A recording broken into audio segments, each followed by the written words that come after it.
you can have a great song. And if you didn't have the video content that would suck people in to watch it for 15 to 20 seconds, it goes dead in the water. Okay, so we're here with Leif Shively. It's a hard E. Yeah, Shively. So, man, listen, you have taken the internet by storm. When did you start putting out your own music? Probably about 2.5 years ago. It was really just kind of something to start putting out music, just to have something for the studio to have to send to people, be like, hey, we're recording tracks, you know?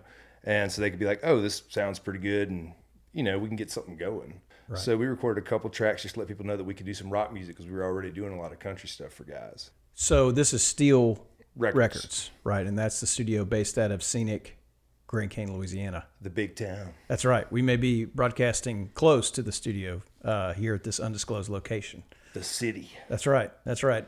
So the studio started. What was the idea behind starting the studio? Well, we just wanted to record music. Obviously, we love playing music, but we wanted to be able to, you know, make an income, and we just love playing on stuff and just being creative. And, you know, it's all anybody ever wants to do. The best part of playing music is recording. Right. Of course, live shows are fun, but the favorite thing is always going to be creating. And that's what I've always loved to do. I never really wanted to just, you know, play covers. You know, I wanted to create stuff. Mm-hmm. And it's just an easy way to, I guess it's more of a self-enjoyment thing, but also you want to make a living doing it. It's an interest. Right. Okay, so we started a studio, right? And that's with Kyle, your buddy Kyle. Kyle Roop.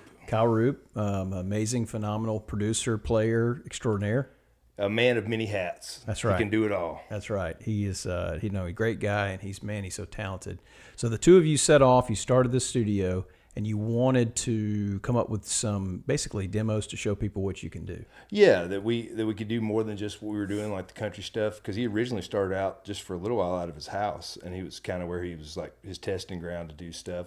And then when we got the studio, we expanded into this space. You know, we got a lot more room. We got 4,000 square feet and all, and it allowed us the ability to expand and buy new equipment and just really like take it to the next level. Yeah.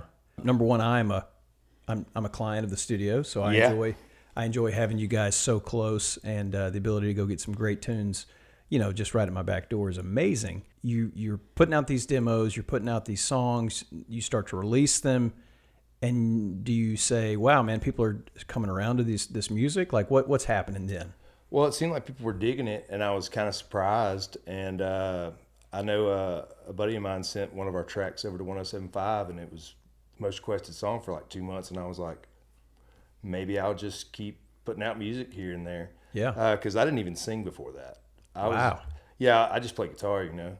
And, you know, we just, like I said, it was something that was kind of thrown together to send to people. I figured I could sing a little bit, but, you know, I just want to make some music, you know. Yeah.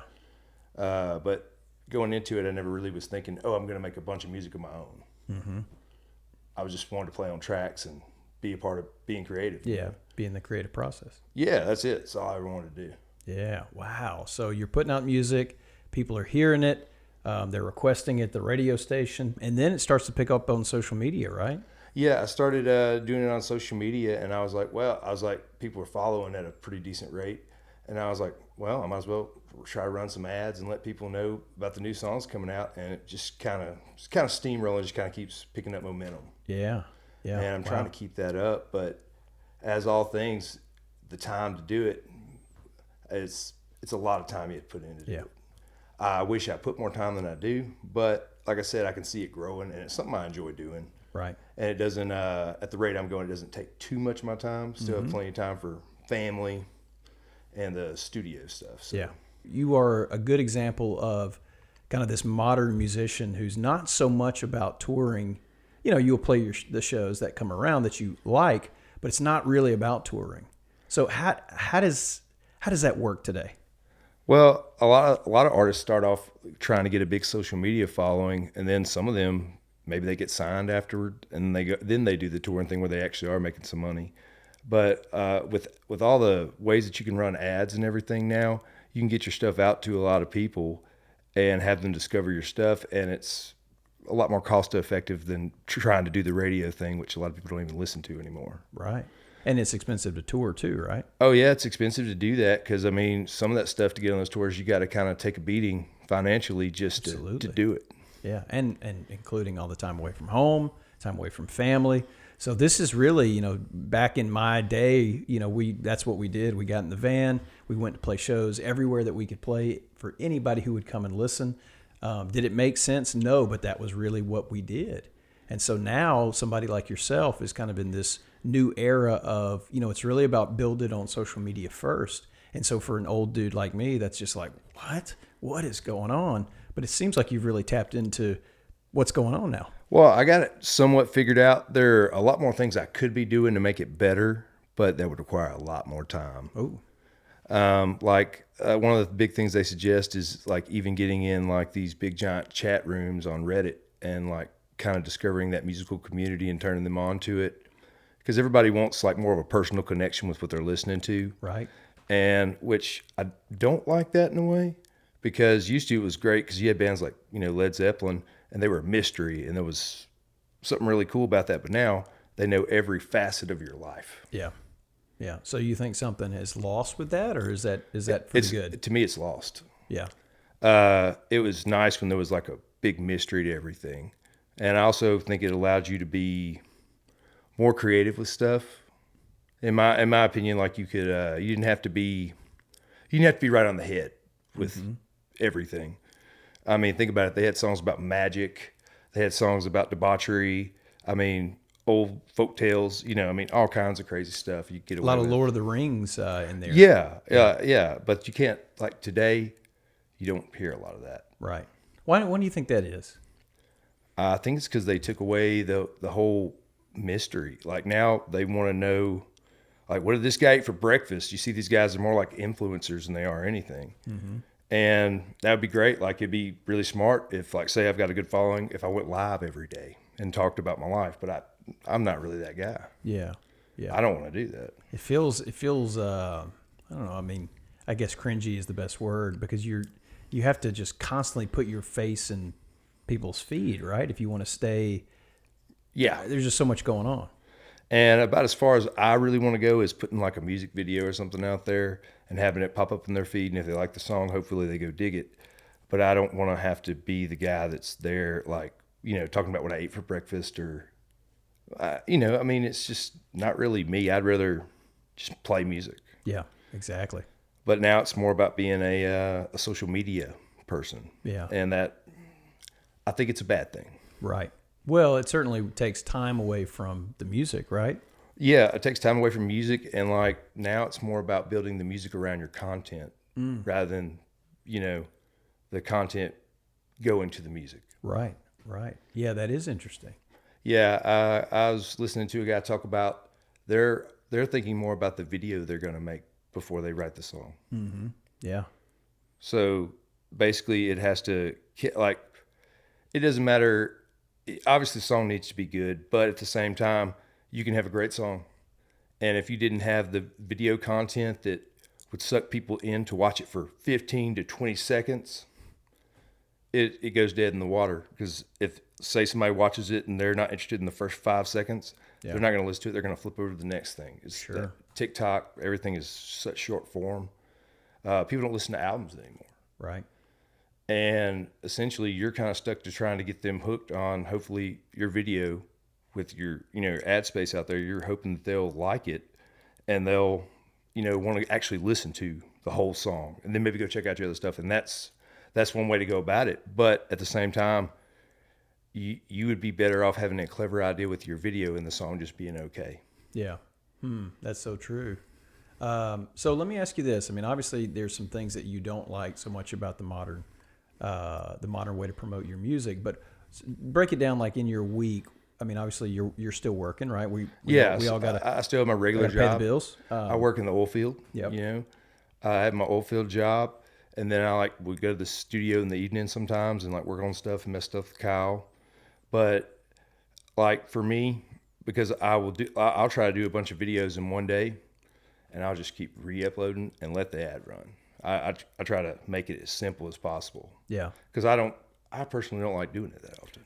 Are you doing like a mini music video kind of thing? Like what? Tell me how you create multiple pieces of content. Well, like you can create like a main music video, but then you go up to the studio, you film yourself just miming to the words, and you can make 10 different videos, because now like technology, it recognizes that you've uploaded that video before, therefore they want to show it to less people. So even if it's really the same content, you're just making another video Yeah. of the same thing. Therefore it'll be seen, because you can see it. They like the software can tell that you've put that video up before. And that's not a good thing. No, because they should, like, they push it down. And I mean, you might as well still go ahead and do it, because it's better to be posting than not. But the best thing to do is, like, say you got a free 3 or 4 hours, might as well shoot 10 different videos on it and put it on some different clothes. And so it's different clothes, different scenery, but the same song. Yeah. And I got the idea from it. It was an artist called Warren Ziders. He's gotten really big, and all he does is that. Like, he started out, he would shoot it, like, you'd see the same song. It'd be on TikTok every day, but it would be a different setting. And he would just shoot it with cell phone. And that's really cool that you can do it in a cheap way now. It's not expensive to shoot a video.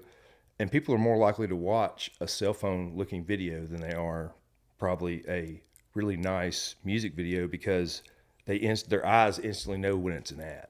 Yeah. You can tell because it's so crisp, everything looks so good, they know that it's an ad. Right. And so they're moving right along. But it feels more organic to them in their eyes when it looks like it's something that we see every day. Like it's another, like somebody just like me. Yeah.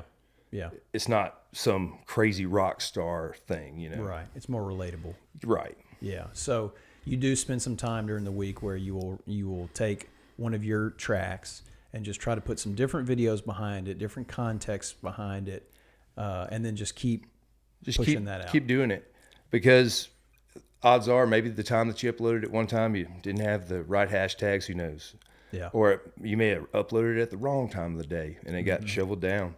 Yeah. But you have more chances with constant uploading. Right. Do they penalize you for using the same audio over and over again? I think before, if you're doing it before the song is released and it's out, because like any distributor you go through, all of a sudden their song is there.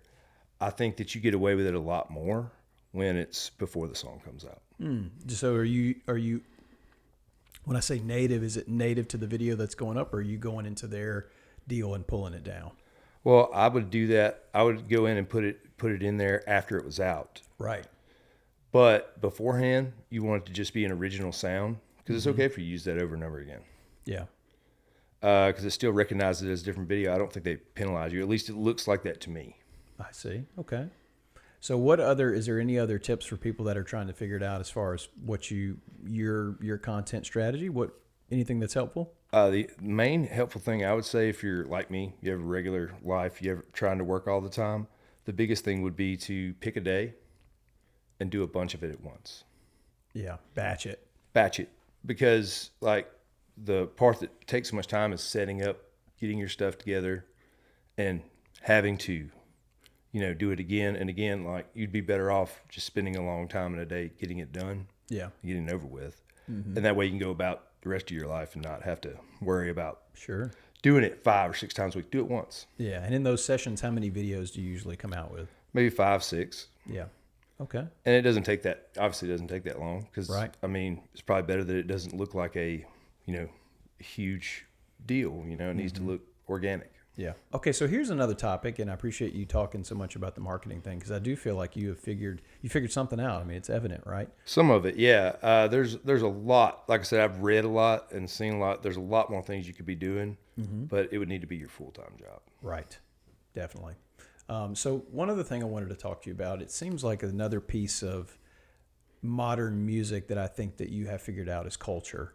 And, today, it's always been important with music, but I feel like today, the way that music and culture butt up are really, really important in terms of how the virality of the idea.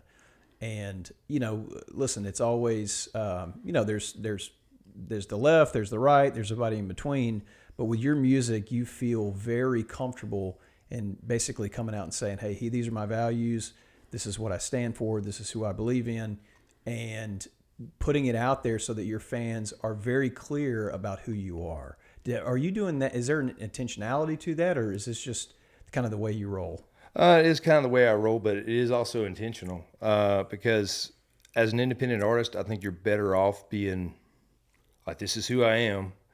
I mean, you don't have someone putting millions of dollars to put something or a lot of money behind your stuff to put it out there to where it's hopefully just going to catch on as some like pop thing of the week. The people that you're trying to attract need to be hardcore into what you do and everything that you are. And especially whether it's country, rock music, or whatever it is, it probably needs to come off authentic. Yep. And there's no better way than just to be yourself, you know. Otherwise, it'll come off fake. Right. You know, and I think things are changing, like massively. I think a lot of things you couldn't have gotten away with, say, a year ago, you can get away with now. Right. There's a lot more transparency. It's the vibe shift. Huge vibe shift, unlike anything I've ever seen in my life. Right. That's right. I feel like we're coming back to freedom, whether one side likes it or doesn't. Because it seemed like it was always okay for one side to have values, but it wasn't okay for another side. And I think people really enjoy when, like, especially on one side, either side, when you are who you are and you tell it like you think it is. Yeah. Because people relate to that. Yeah, that's right. No matter what it is, you're basically saying, hey, if this is you, maybe you'll like what I'm doing. Right. It's no different than if it was a song that didn't have anything to be about culture. It was just about your life. You find people that relate to it and people that don't. Right. Like anybody, like anytime you can relate to something, it's something that people want to buy, something that sells. Yeah. And if you were going to be inauthentic about it, and today is as much stuff is out there, people figure it out. Sure. Yeah. And I think it'll just come off inauthentic. It'll come off weird. Yeah. Well, and that's what I see in a lot of your videos. You'll say, hey, this song is, I work in the oil field, and this is a song for, people who work in the oil field. This is the kind of life that I lead.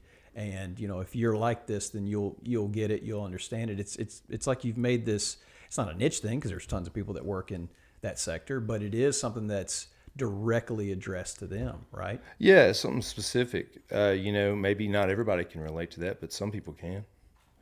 And I'm sure everybody can relate to or a lot of people that are working I say a brutal job or having to do stuff, there's labor involved. I think they can understand that, whether they're in the oil field or they're working construction, Yeah. And not only that, but how many songs are there about that? That's the only one I know of. Yeah. Yeah. And everybody wants their story to be told, so why not? Right. And that's a really important part of it, right? Somebody's going to hear that and has never heard their story before. And when you hear it in your song and people go, oh, wow, he's singing a song about my life. Yeah. And it really connects with people. Yeah. And of course, there's great music where you have no idea what it's exactly about. You may make up your own meaning to it, which is a beautiful thing. I will say, though, today, I think if people don't get it immediately, they pass. Yeah. And I hate that because there's so many great bands like Smashing Pumpkins. Sometimes you don't know what he's talking about, but you kind of, after you read through it, you're kind of like, this is what it means to me. Right. That's right. But now everybody's looking for that instant thing. Mm-hmm. Yeah, there's not a lot of room today, at least in the pop landscape or the I don't know what you would call it, the majority landscape for abstraction in lyrics. There's just not a lot of that. And I think you can do it, but sadly, I think you would have to get to a certain level first. Kind of like the Chili Peppers, right? Correct. Like you would have to have the audience be into it, and hopefully they stay along for the ride. But you're never going to get that opportunity if you don't knock it out of the park. Yeah. You don't hear Yellow Submarines popping out left and right anymore, do you? No, not at all. And not everybody can be the Beatles. Sure. It was a different time, a different place. Well, it's right? revolutionary. They did it in a short period of time too. One of the greatest musical. Transitions from start to finish. Just like wow, like how did we get here? Yes. It's amazing. Like it really is, and I do think that is lost. Mm-hmm. Because I've always thought, if I ever got to a certain level, then there would be a time to start changing up the genres. So I think I could get away with it, Yeah. and mess Yeah. mess around a little more. But I think you have to get to a certain level before that really works. The Beatles did it. They got to a certain level, and they started trying some wild stuff. Right. Yeah. From I Want to Hold Your Hand to, To sure. Strawberry Strawberry Fields Fields, Forever. Yeah. Yeah. It's a yeah, big jump, right? huge. Yeah. I mean, the chord progressions, everything, the production, the songwriting, everything. I mean, it's not even the same group. Sure. I agree 1,000%. Like not even the same group. But Yeah. that's what's amazing about it. Yeah. So for you now, when you are working on new music or writing new music, are all these things kind of tucked away in the back of your mind? Like what's the guy up there, the editor, doing while you're writing music now? Well, if I write something that I think just doesn't really have its place yet, I just go ahead and record it and don't release it. Because maybe there will be an audience for it someday, but I don't really see the attention for it right now, if that Yeah. makes sense. You feel like, hey, this is the lane, these songs, this type of song is the lane that I'm working in right now, and that's what right now, that's what I need to be doing. Yeah, and maybe that other stuff may need to go towards a different project in the future, because if something's like really far from there, before you even have, people that want to find out what you want to do, then they never got a chance to catch on in the first place. Right. Right. So there, in your mind, you think there is a journey for your audience at some point? Yeah. I mean, I would hope so. I wouldn't want to I wouldn't want to do the same Oldfield song again. Yeah. It'd be something different. You've got your Strawberry Fields coming. Yeah. I may already have some weird tracks that might be out there. Yeah. I think there is a journey. There's a start and a finish. Uh-huh. And for me, you start here, but I don't want to do the same thing the next time. I'm going to do something different. Right. Like even from what we've done, our music has actually gotten more rock and more heavier as it keeps coming out. Mm-hmm. And that's just something I kind of want to do, but there's a lot of other things I'd like to do later, Yeah. But as for right now, I'm just going to keep on, doing what I'm doing. And if I see some success doing that, I'm probably going to change it. Mm-hmm. Sadly, that's I mean, good or worse. Maybe that's why you think about like great bands like Pearl Jam or whatever. Some people love the early stuff like 10 and all that, and then some they're not huge fans of the stuff later. But there's still some really great stuff. Just not everybody stuck along for the ride. Right. If that makes sense. It does. Even to this day, I'll go back and listen to a Pearl Jam record that I didn't really listen to, and I'm kind of like, oh man, this is really good. It's awesome. Yeah. I mean, there's some great stuff, man. I wish I'd wrote better, man. Yeah, well, sure. Sure. Yeah. So, with everything that we're talking about now, obviously you got a lot going on. You got work, you got your family man, and then the music. So putting it all together with balance, what's that like? Really difficult. I don't know if I've got that figured out yet, but I'm trying to, like, when I'm with my family, I try to, like, that's all it is. It's like, I'm here. I'm not doing anything else. And that's a weird thing to do, because if you enjoy work, I like working. I like doing things.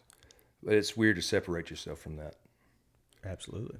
But I've gotten a lot better at it. It also helps that I find that having a 3-year-old, he's very entertaining. And he demands the attention. So I'm here, Yeah. I'm all in. Yeah. Yeah, absolutely. Absolutely. It's a great time. And also, I think that's like the last time that for this, I guess there'll be a certain period, I'm sure, but this is the only time that he's going to be, I guess, pure, like true happiness. Right. Like we all wish we could be like the dog outside and be happy all the time, but just reality is we're not. Yeah. Yeah. So this is a special time for you. Oh yeah, definitely. Yeah. Yeah. Probably the best years ever for me. Man, phenomenal. Congrats. So where do you want to take things from here? I asked you previously if you were going to play another show, and you said, maybe when I get 100,000 followers. Where do you want to go from here? Well, I think we are going to play some shows. We're going to go play some stuff at like Daytona Bike Week and stuff like that. If it's like some bigger shows we get to play for a big audience, I want to do some stuff like that, but I don't want to be inside trying to play a bar every weekend. And, when I could be at home with my family. Exactly. Or even in the studio recording, whatever that be. I'd prefer to be at any of those two places. Not that it's just not really, that part's not really for me. I love playing like festivals, love playing stuff like that, but I want it to mean something, Yeah.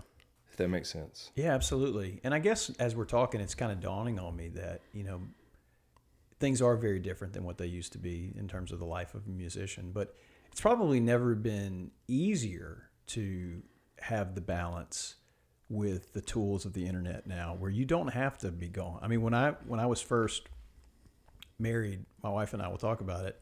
In our first 60 months of marriage, we were only together for 20 of those 60 months, which, as you can imagine, put a huge strain on our relationship, just being gone that much.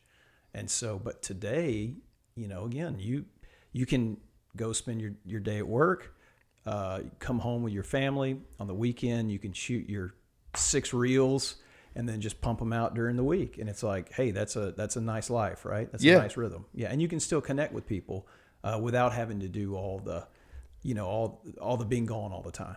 And don't get me wrong, I do think it probably works better if you are out playing all the time, because you make more of a connection with people, especially seeing them in person, talking after the show. And I love meeting people, but at the same time, like you got to make a choice one way or the other. But there's also, like, I heard it was Jelly Roll, he was talking, and he said there's bands out there that will blow up on TikTok, and all of a sudden they're actually, the shows are worth it because these guys are going out and making $10,000, $20,000 because they, a show, because they blew up overnight. Yeah. But nothing happened without the social media thing. That's right. It's close to impossible. Like, I don't know how you would do it, Pretty much it's a prayer, and you just have to, I think you just got to keep doing it because you love doing it. Because I'm not happy when I'm not playing music. Mm-hmm. And I wouldn't be happy without it in my life. It's been in my life since I was a kid. My parents, they played. So it's, it's just something I love to do. Yes. And look, obviously it's working. So keep going, man. Keep going. I'm going to keep after it. I'm going to make music to the day I die, whether anybody wants to hear it or not. So. Well, you'll get the satisfaction out of it no matter what. And I think that's probably one of the most important things, right? That is the most important thing. I mean, what would you do if you weren't doing that? I mean, you're going to spend time with your family, but like, should my hobby be that I'm going to do nothing but play video games all day, or woodworking? Maybe, I don't know. I mean, hey, if that's fulfilling, go for it. But what scratches the itch? Right. That's what I would do. I mean, I'd suggest that for anybody. I don't care what the hobby was. Everybody needs something they love to do. Mm-hmm. Otherwise, I mean, I think I'd be really depressed. Yeah. No, I understand that. I mean, it's life can be hard, so it's nice to have a little something to, express yourself and find a way to get through some of the harder times.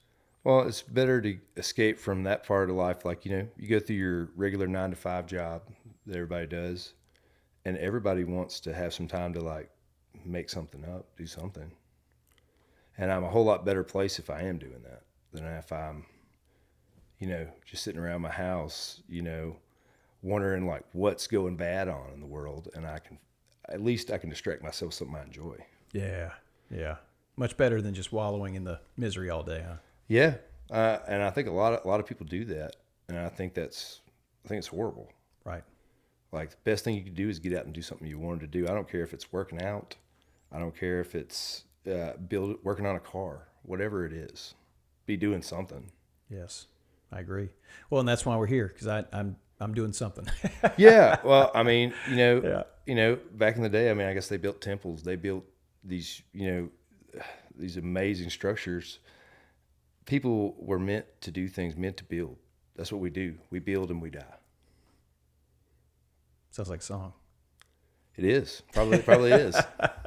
But no, that's all we do. We keep, you build skyscrapers, and one day you die. That's what's left. Yeah.